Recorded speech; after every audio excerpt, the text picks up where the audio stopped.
Hi, this is Josh Marshall from TPM Media. It's Wednesday, January 2nd, 2008. We're just getting past Thanksgiving and the holiday season, but it's always important to give thanks when blessings happen to yourself or to the country. So today we're giving thanks for what appears to be the complete collapse of Rudy Giuliani's presidential candidacy.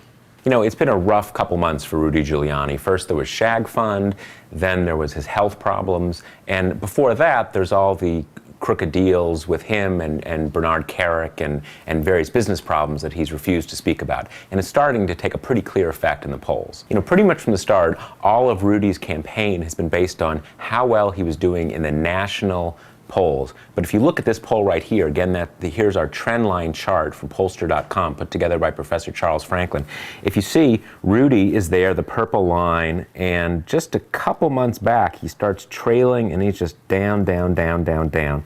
Now Mike Huckabee is ahead of him in the national polls, and even Romney and McCain are starting to catch up. Actually, there's a poll today that had John McCain, who was basically nowhere just a couple months ago, now ahead of Rudy Giuliani. So in the national polls, not doing very well. Now, if you think the national polls are bad, wait till you see the Iowa poll. Here's the Iowa chart, and as you can see here, forget about Mitt Romney and Mike Huckabee, even John McCain.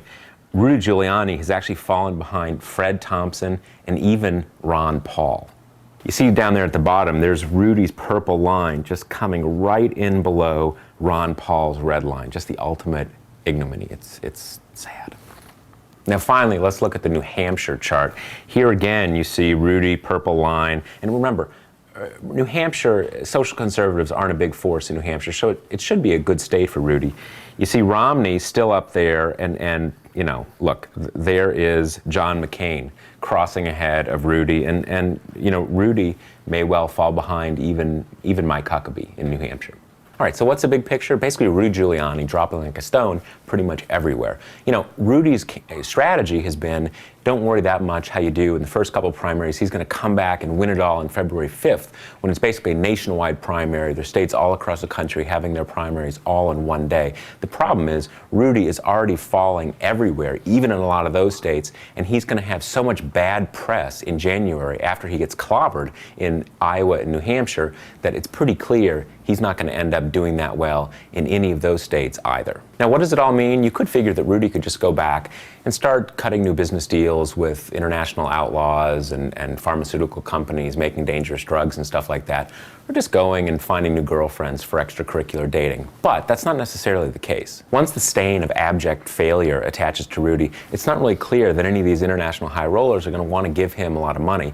And on the personal front, he may well have to do with monogamy from here on out. So that's the deal with Rudy. We're going to take a quick break, and we'll be back with a little more election news. I'm from brassfire.com.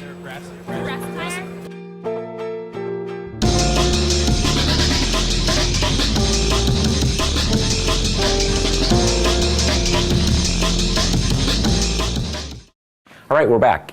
Tomorrow is the big day, the Iowa caucuses. So tomorrow we're going to have our 7th Campaign 2008 Roundup, particularly dedicated to giving you all the latest, best, and just coolest and greatest information about the Iowa caucuses. So tune in tomorrow for our special Campaign 2008 Iowa Caucus Roundup. I'm Josh Marshall from TPM Media, and we'll talk to you tomorrow.